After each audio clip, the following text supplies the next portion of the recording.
እስቲ ዛሬ ማለት ነው እንግዲህ ዛሬ የራሳችንን በቃ የሚጠቅመንን ነገር እናውራ። ኮሜንት ጻፉ። የራሳችን ወይን ላይ ነው ያለነው። ራሳችንን ፈትሽስ። ሁሉም የራሱን ህይወት ነው የሚኖረው። ቲበሩን ብትሏቸው አይተ ዱባይ የሚመጡ የትም ይሄዱ የራሳቸው ህይወት ነው እና እኛ ቅመሞች፣ እኛ መዳም ቤት ያለን ልጆች፣ ኢትዮጵያም ያለን ልጆች በቃ ሚዲያ የምንከታተል ሰው እኛ ምን እየሰራን ነው ምንድን እያደረግን ነው ብለን ራሳችንን የምንፈትሽበት ይሄ ወር ደግሞ የዱዓ የጸሎት ክርስቲያኖች ረመዳን ይዛችኋል፣ ሙስሊሞችም ጾመኛ ነን እያለቀብን ነው እኛ እንኳ እና በጣም ራሳችንን ፈትሽበት ቀን ነው እና ያስቀየምኳችሁ ካለ በጣም ይቅርታ እና ወደ ራሳችን እንማማር። በቃ ራሳችን እንማማር። ዩቱበር ነው በቃ የራሱን ህይወት ነው የሚኖረው እና እስቲ ራሳችን በኮሜንት እንጠያየቅ። ምን ላይ ነው ያለነው? ስራ ምን አይነት ስራ ብንሰራ ያዋጣናል ብለን ራሳችን እንፈትሽ ብዬ ነው የማስበው። የዱዓ ቀን ነው ደግሞ። እኔ በጣም ባስቀየምኳችሁ ከሆነ በጣም ሶሪ። በጣም ወዳችሁ ላይክ ሰብስክራይብ አድርጉ። አሰላሙ አለይኩም ወራህመቱላሂ ወበረካቱ። ውድ ፋሚሊዎቼ እንዴት ናችሁ? ደህና ናችሁ? የቻናል ቤተሰቦች ግን ቻናል ሲባል ራቅ ያለ ይመስለኛል ለእኔ ምርጥ ቤተሰቦች ስለሆናችሁ እንዴት ናችሁ? ክርስቲያን ወገኖችን ሰላም ብያለሁ። ረመዳን እንዴት ነው? እንዴት ይዟችኋል? እኔ ጋር ሰላም ነው። እንግዲህ አጭር ቪዲዮ እንግዲህ አብርሽና ሩታ በራሳቸው ቤት ሳይመጡ ሲቀሩ ሚዲያው ቁጭጭ ይላል። ግን በልዩ ቤት መጥተዋል ዛሬ። የአዲስ ቻናልም ከፍተው መጥተዋል። ያው የሰው ልጅ እንዲያድግ ነው እነሱ የሚጥሩትና ብቻቸውን መብላት አያውቁም። እና ላይክ ሰብስክራይብ ሼር እያደረጋችሁ አበረታቱኝ። በጣም ነው የምወዳቸው ፋሚሊዎቼ። እስኪ ዛሬ እንኳ ማለት ነው ስለ ራሳችን እናውራ። ምን ሁሉም እና አብርሽና ሩታም ያየኋቸው ነው የራሳቸውን ህይወት ጽድት ብለው እየኖሩ ነው። እኛም ራሳችንን ወደ የት ነው ያለነው? ምን እያደረግን ነው? ወደ የት ምን እየሰራን ነው ብለን መፈተሽ ያለብን።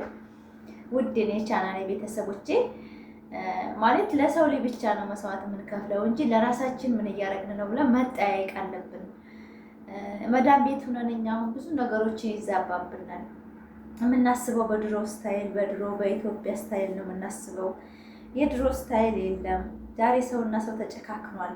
ማንም የእናትሽ ልጅም ቢሆን በአሁኑ ሰዓት ማንም ይረዳዳ የለም እና እኔ እርዳታና መተሳሰቢያ ህይወትና አብርሽና ሩታ ተመለከትኩ ወደዚህ ነው እንጂ ኢትዮጵያ ላይ ስበስ ቤተሰብ የተጨካከነበት ማይጠያየቅበት ወንድምና እህት የማይተዛዘንበት ዘመን ነው አሁን ያለ ነው እና እንደው እኔ የምላችሁ በእውነት ፋሚሊዎቼ ማለት ነው እንደ ክፋት አትወሰዱት። በቃ ራሳችሁን ሆኖ ለማንኛውም ሰው ራሳችሁን ማብራራት አትፈልጉ። የምትሰሩትን ነገር ማወቅ አለባችሁ ቆም ብላችሁ ማለት እኔ አሁን እንደዚህ ከእናንተ ተሽዬ አይደለም። አልሐምዱሊላህ የራሴ የምለውን ህይወት ነው የምኖረው። ስደትም ላይ ቢሆንም ኢትዮጵያ ገብቼ ከማንም ጥገኝነት አልፈልግም። ባለች ሽሮ በልቼ በራሴ የምተዳደር ሴት ነኝ ብዬ ራሴን አስተማምነዋለሁ ማለት ነው። ማለት ከማንም ቤተሰብ አሁን ወንድም አለ፣ እህቶች አሉ፣ እናት አለኝ፣ ልጆች አሉ፣ ባለቤት ምናምን ሁሉም ነገር ሙሉ ነኝ አልሐምዱሊላህ። ነገር ግን ከዛም ባሻገር ራሴ ነኝ ራሴን የማስተዳድረው ራሴ ነኝ። ማንም ሰው እኔን የሚረዳኝ የለም። እኔ የምፈልገውን የሚያሟልልኝ የለም ከራሴ ውጭ ማለት ነው። ሁሉም ቤተሰብ መጥቶ ለሁለት ቀን ለሶስት ቀን ይገድፉናል፣ ያውናል፣ ያዝናኑናል። ቤታችን መጥተው ፈታ ዘና ይላሉ። ከዛ በኋላ ግን የራሳቸው ህይወት እንደሚኖሩ ማወቅ አለብን እና ይሄን ማለት የፈለግኩት ብዙ ነገሮች እየተነገረኝ ነውና ነው የብዙ ልጆች ህይወት ነውና እባካችሁ ውድ መዳም ቅመሞቼ ለሰው ልጅ ስንረዳ ለሰው ልጅ ስንኖር ራሳችንን ፈትሽው ለማለት ፈልጌ ነው። ምን እያደረግን ነው? ምንድን ነው የምንሰራው? እኛ አንድ ነገር ቶክቶክ ላይ ለራሱ አሁን በእውነት ፋሚሊዎቼ ስራ ማለት ነው ሰው ብቻ አይደለም ስራ ያለው አረብ ሀገር ቶክቶክ ላይ ብቅ ስትሉ አሁን አንዳንድ ብዙ አላማ ያላቸው ሴቶች አሉ። ነገር ግን እውቀቱ እያላቸው የሚገፋፋቸው እያጡ ማለት ነው። እኔ ጋር የመጡ ልጆች ማለት ነው እኔ ጋር የመጡ ልጆች ከኢትዮጵያ የራሳቸው ሱቅ ከፍተዋል በቲክቶክ። በእውነት ፋሚሊዎቼ ከሰው ቤት ነፃ ወጥተዋል። በቃ ልብሳቸውን አንድ ክላስ ቤት ተከራይተው ልብሳቸውን በቲክቶክ እየሸጡ ጽድት ብለው እዛ ምናምን ሳያቸው አብረን በአንድ አየር የመጣ ልጆች ማለት ነው። በቃ እኔ አሁን እስካሁን ሰው ቤት ነው ያለሁት። ሰው ቤት እኮ በጣም ነው የሚሰለቸው ፋሚሊ፣ በእውነት በጣም ነው የሚያመው። እኔ አሁን 6 ዓመት አንድ ቤት እላችኋለሁ፣ 7 ዓመት እያልኩ እጠራላችኋለሁ፣ ግን አፍራለሁ፣ ወላሂ አፍራለሁ።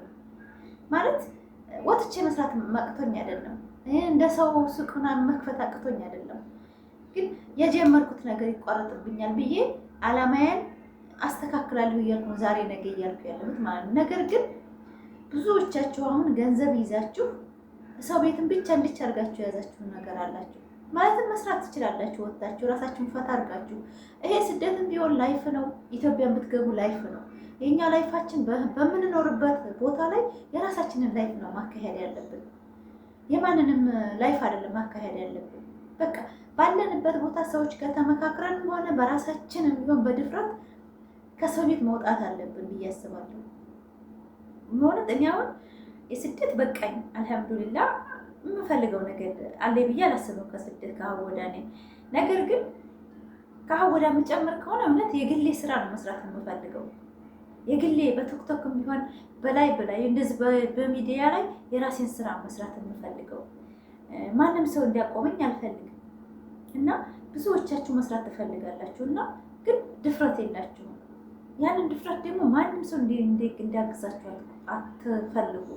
በራሳችሁ መንቀሳቀስ በቃ ኮንፊደንስ ይኖራችሁ ብዬ ነው የማስበው። ዛሬ ፋሚሊዎቼ ላይክ ሰብስክራይብ ያደርጋችሁ አበረታቱ። እኔ ከእናንተ በልጭ አይደለም ራሴን የማስተዳድረው ብዬ የምለው ደግሞ ቤተሰብና ባል ሳይኖር ቀርቶ የሚያስተዳድረኝ አይደለም። ራሳችን አረብ ሀገር ያለን ሴቶች ራሳችንን እንጂ ማንም አይረዳንም ለማለት ፈልጌ ነው። ምንም ገንዘብ ቢኖራችሁ ምንም ቢኖራችሁ ራሳችሁ መደበር አለባችሁ። ስለዚህ ስትሄዱ አገራችሁ የራሳችሁ የሆነ ምግብ የምትሰሩበት መኖር አለበት። ማለት የሆነ የምትችለው በቃ ለምን ሻሂ ቡና ጀጀፋችሁ አሸጡ? የራሳችሁ ገንዘብ መኖር አለበት። ቤት ሰርታችሁ ቤት ብቻ በቂ አይደለም። ደግሞ ቤት መኖር ምንም ቤት አያኖራችሁም። እና ይሄን ለማለት ፈልጌ ነው ዛሬ በራሴ ልምጣላችሁ። የሚጠቅመኝንና የምጠቅማችሁን ነገር ልንገራችሁ ብዬ ነው። ማለት ለራሴም የጠቀመኝ ነው ብዬ ነው። ለራሴ ብዬ የማደርገው ነገር ተቀማጭ ሆኖ ስላገኘሁት ብዙ ጊዜ የሚጎዱ ልጆች ስላሉ ከኔ ጋር እኩል መተው ምንም ሳያደርጉ ቤተሰብ ሲረዱ ምናምን ከንቱ ሆነው ስለቀሩ ብዙዎቻቸው ማለት ከ175% ውጤታማ ቢሆን 25% ከሰረ ነው። ብዙ ማለት ቤተሰብ ሁልጊዜ እነሱ ጋር የምንኖር ይመስለናል። ቤተሰብ ነው እና ያንን ክፋት እያስተማርኳቸው አይደለም፣ ግን ገንዘብ የሌለው ሰው አይደለም በማለት ፈልጌ ነው። ላይክ ሰብስክራይብ አድርጉኝ፣ አበረታቱ። ይወዳችኋለሁ። እንማማራለን ከሀወዳ። ሁላችንም የራሳችን ህይወት ነው መኖር ያለብን ለማለት ነው። አበረታቱኝ። አሰላሙ አለይኩም ወራህመቱላሂ ወበረካቱ።